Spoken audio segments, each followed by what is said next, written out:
Hello, and welcome to Transparent, where we do interviews and not interviews. My name is Lakendra Ford, and I am so excited because I have one of my favorite people on this earth here with us for Transparent.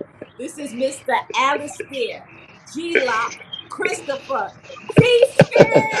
What's Baby, baby, up? baby, baby, baby, baby. Brooklyn, we in the building. What's up, La?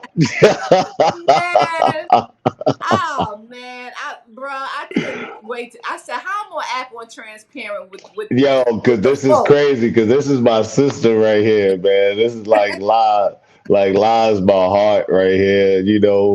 We got amazing history, legendary history, and I'm Yes, so proud of her.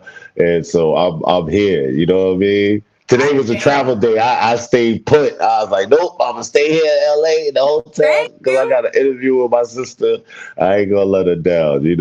Yeah. Every time I try to get you, like, where you at? Germany? Where you at? Peru? Where? Like, dude, come With back the to the craziest states. internet in the world. I finally got some good internet for you, so we're gonna do this right. All Look at right.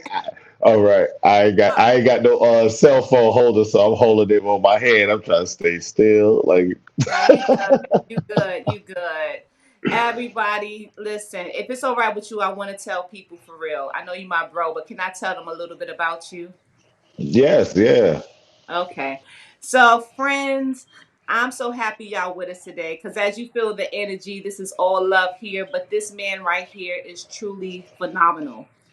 Not only, I just say just a few things. He is what, 7-time Emmy winning producer, filmmaker, videographer. He even an actor. You might recognize him from Pootie Tang. Nah, Ah, I nah. know. See, I'm trying to keep my composure. You gonna have me in here laughing and like, So come what? on, La. This is Yeah, us. This is Pootie us. Tang, we in the building.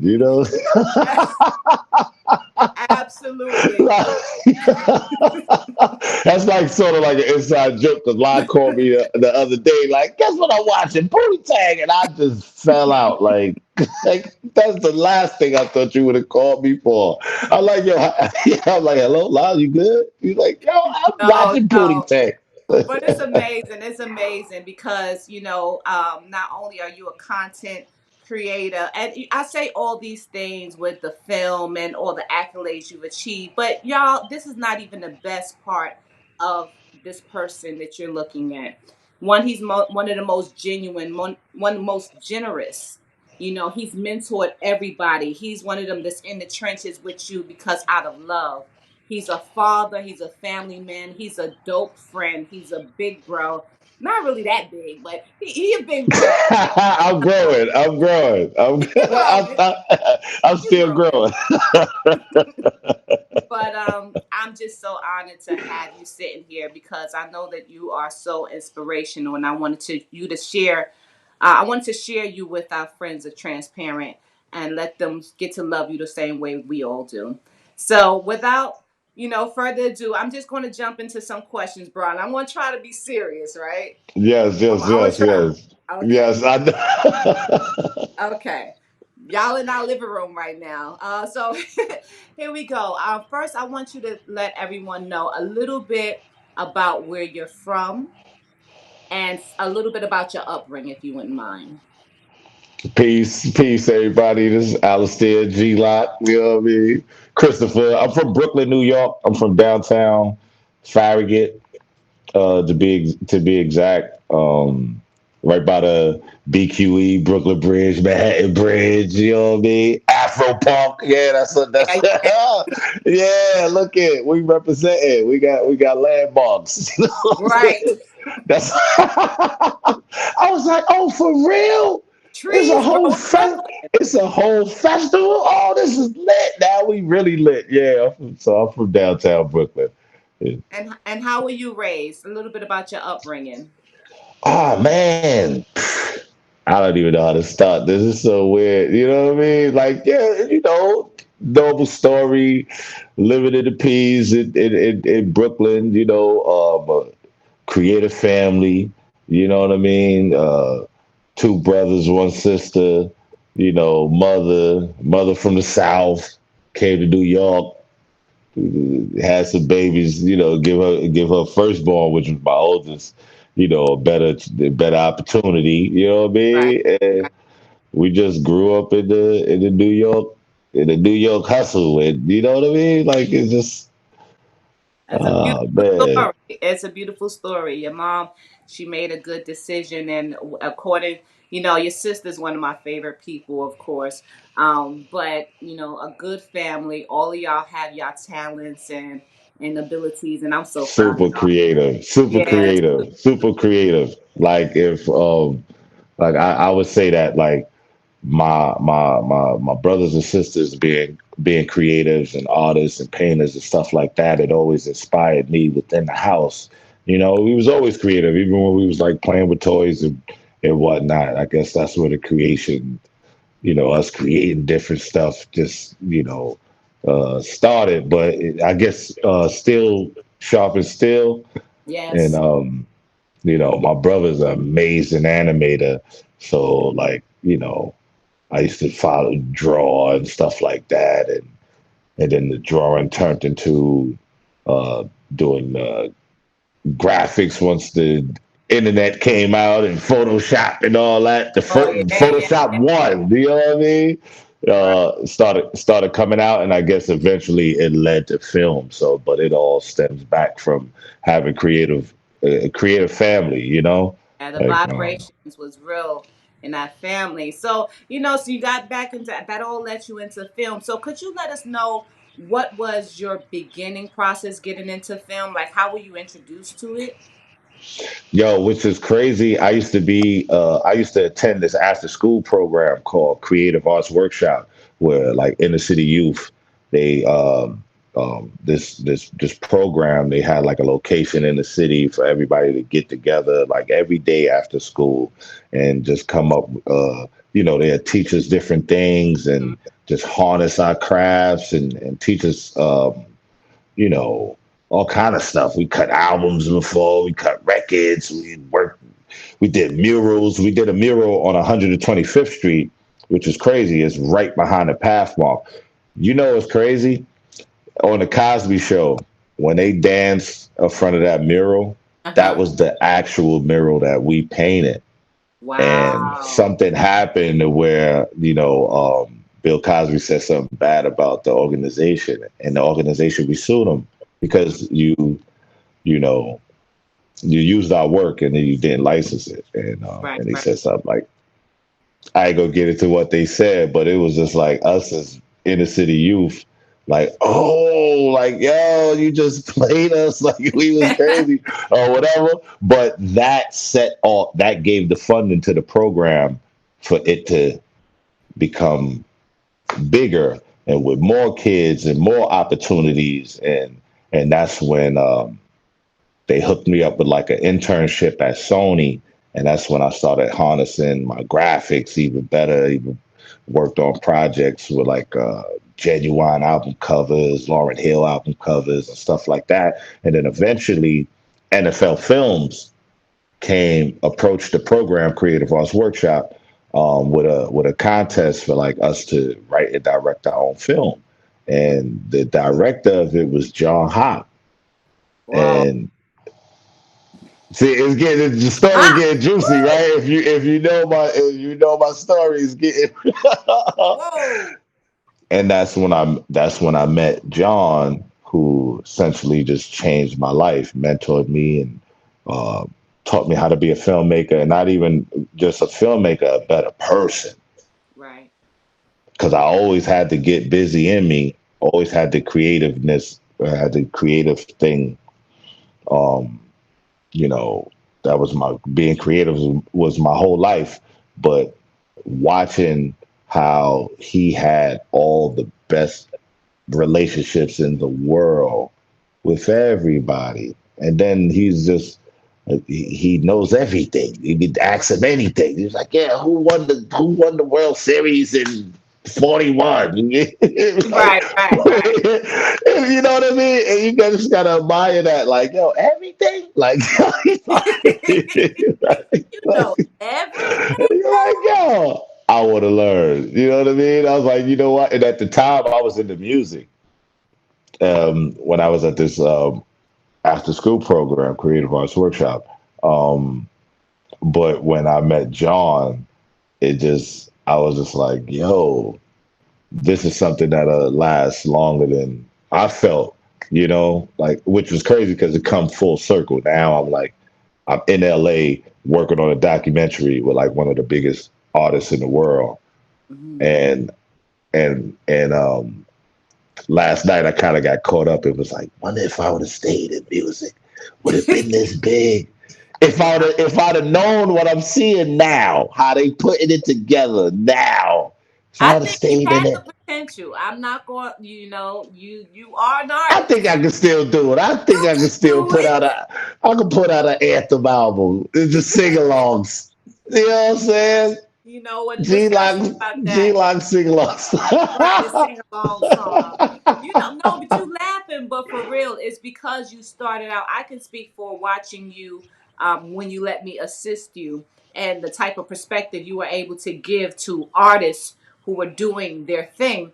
That musical thing played a large part of your understanding and how to reach creative people. So it had its process. Like, would you be doing the same things? I don't think you know what you'll be doing the same, but I know you will be doing something equally as great. So now I guess claim that's why that you know what? It's so much to just like unload on them, right? Because we out. got so much history, so we know, but the people don't know.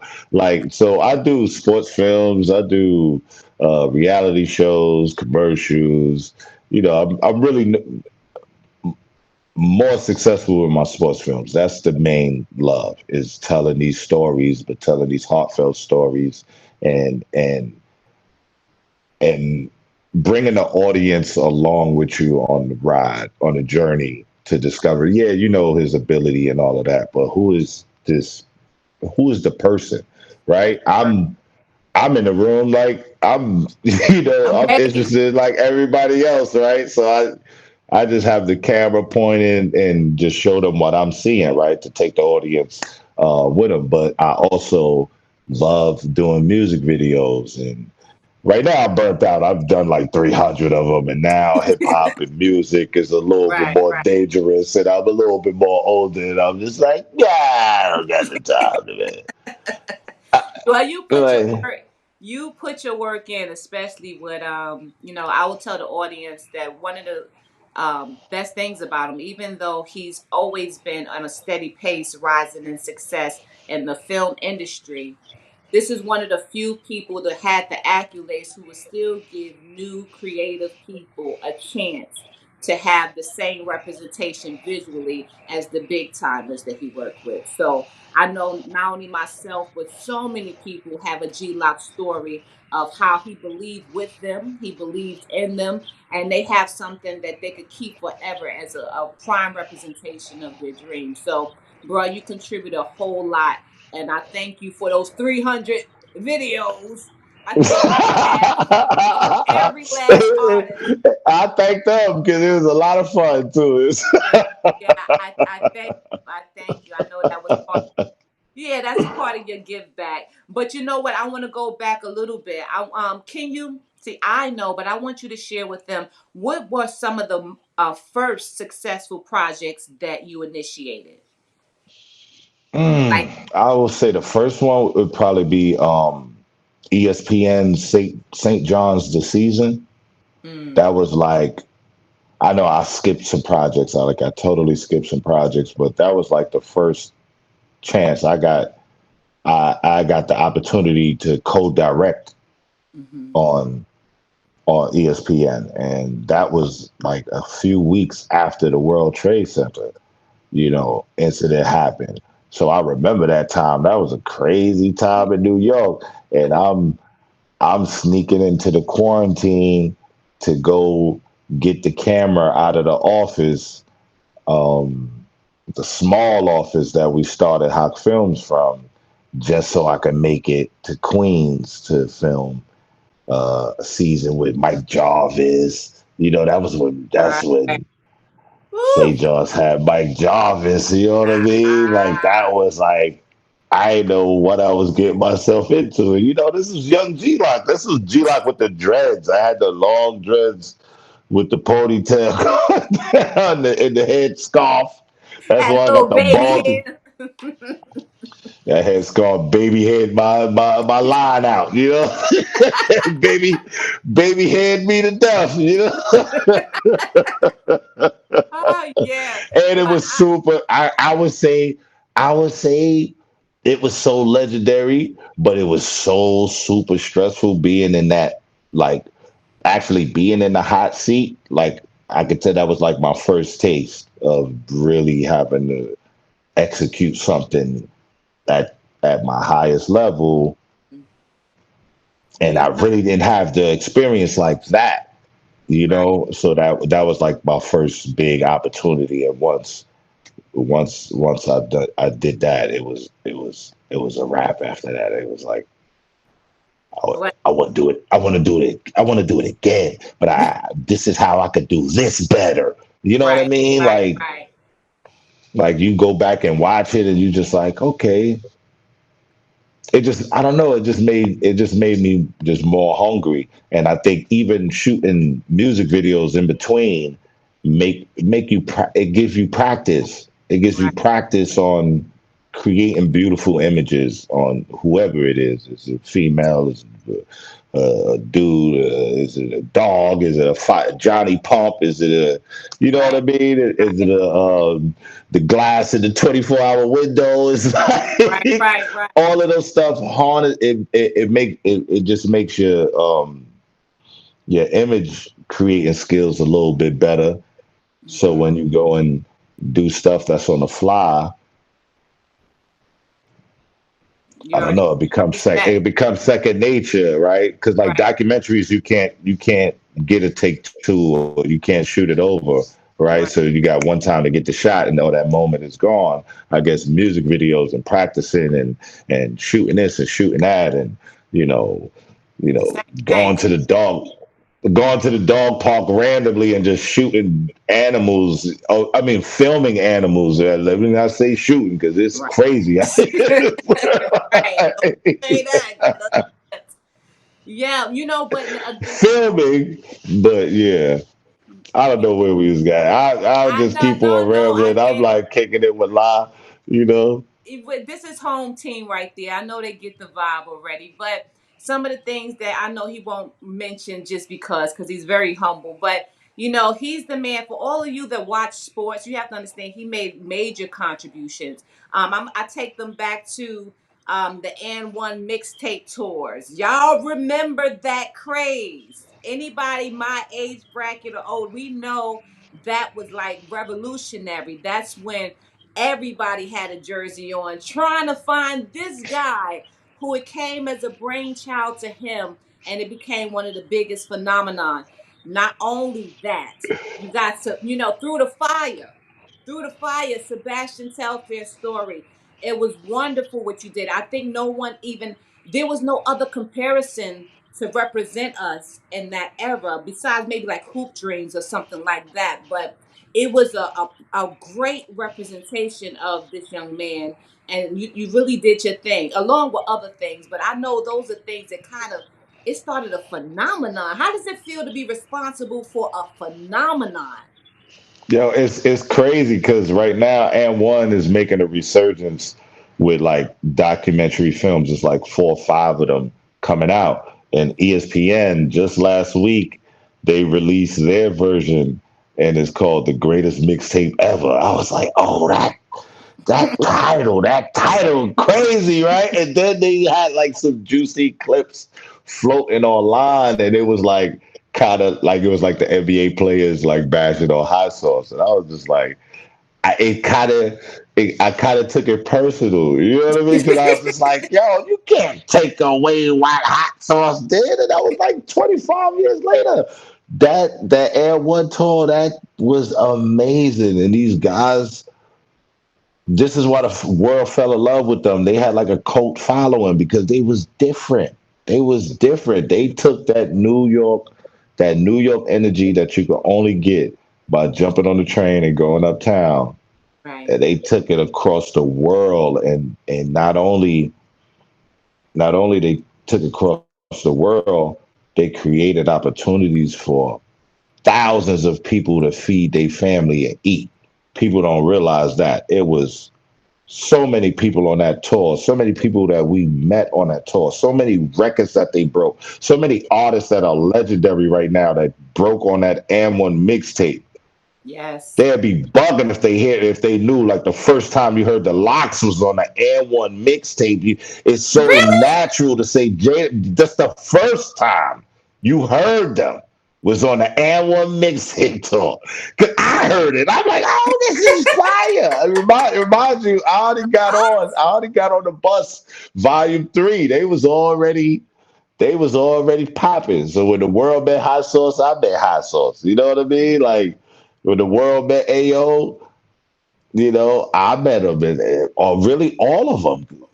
And I don't know. That was just crazy. Just being there and being able to tell those guys' story.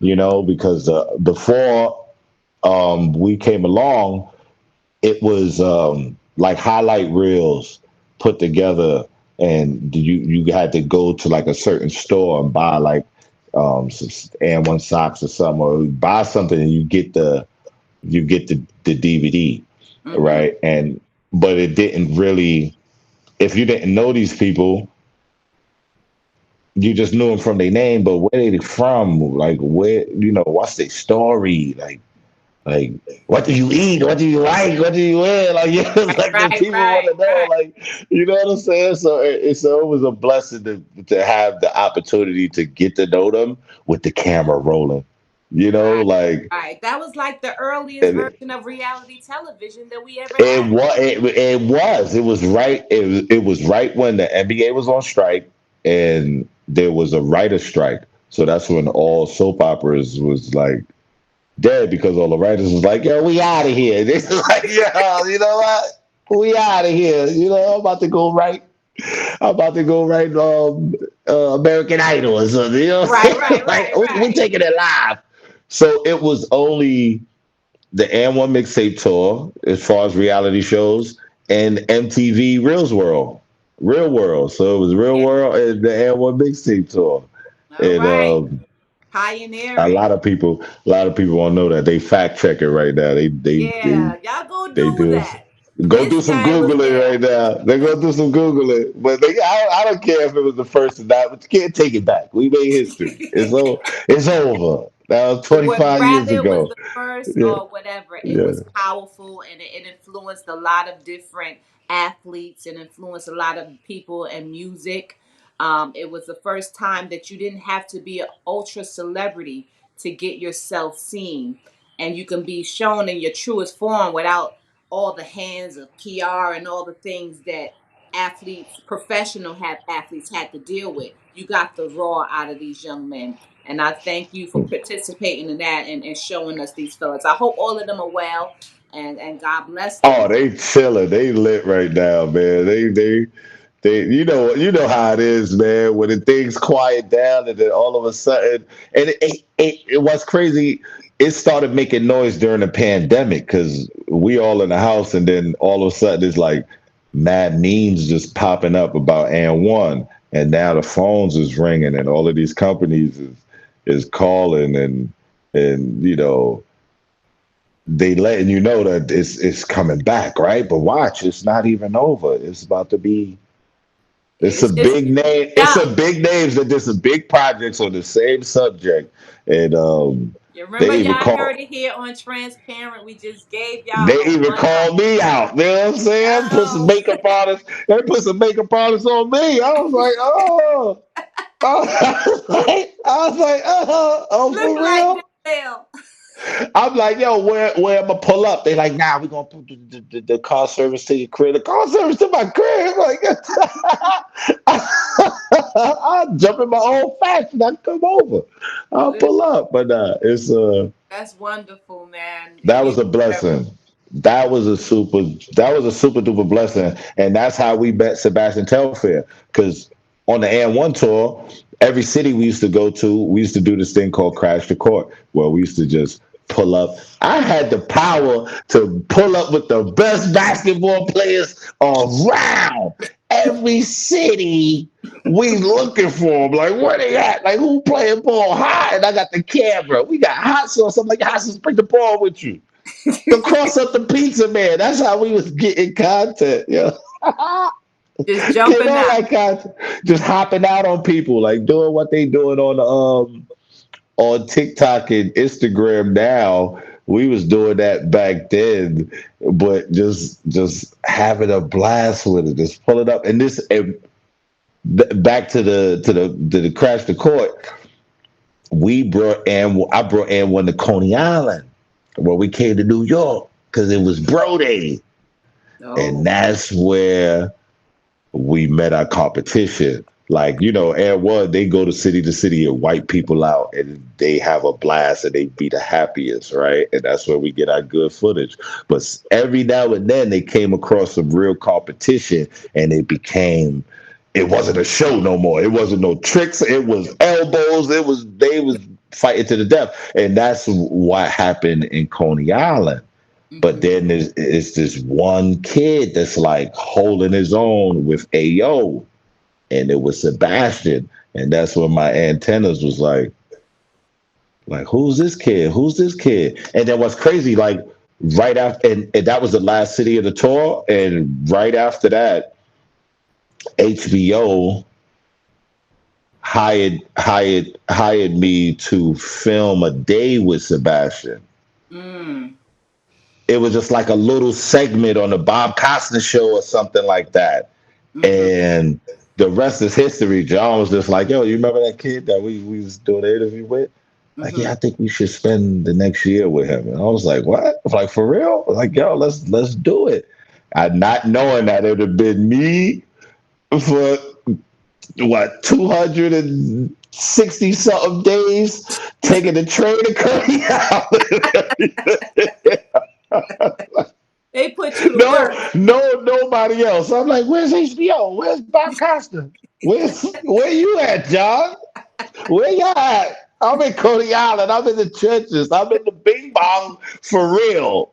Did you see all of that? That's why I give it up to Coney Island, right? Coney Island showed me love. Because they'll see me out there. I'm out there all day. Mind you, Sebastian is a superstar. I'm taking a train at that time, right? This dude is jumping in Nissan Z's, helicopters with Young Hove. And I'm just walking around Coney Island like, yo, y'all see Sebastian? Like, anybody see Sebastian? So I became like this figure that just well, see, like he's from Coney Island because he's just here all the time, and people will see me and feel sorry for me and be like, yo, you want something like a bite to eat? Like, yo, nah, he went to like You was a struggling artist, it seemed like. they were like, yo, I was like, yo, you see Sebastian? He's like, yo, you don't know they went to the Hamptons, like the something somewhere, like he went to LA. Yo, you want a Idea. sandwich? And I'm like, yeah, I'll take a sandwich. And now I'm like, wait, nah, they won't be back for a couple of hours, man. I'm like, yo, for real? And then and Coney Island. Coney Island is Coney Island, yo. It For ain't all no of you that don't know, because we have viewers that's all the way in Europe and in Japan, oh yeah. Coney Island is a part of Brooklyn, New York. That's in New York City, New York, New York. So It if ain't you're sweet. It's the hood. It ain't the cyclone. It's the element. It's the element of realness, But we love it, right? yeah, But not when you got to work all day. I know how beat cops feel. They were like, "Ah, man, I got to walk around right. here all day. Like It this is was. my shift." Hold on 1 second. Pause. Okay.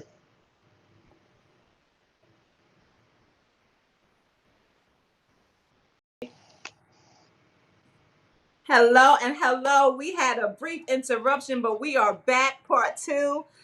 We Back left at off. it. We back off. Well, we left off with GeeLock telling us about Sebastian Telfair, how it was to follow him for a year under the instructions of Hawk Film HBO. But this is the man who put the work in day by day, following a local celebrity who ended up going into the NBA and doing his thing.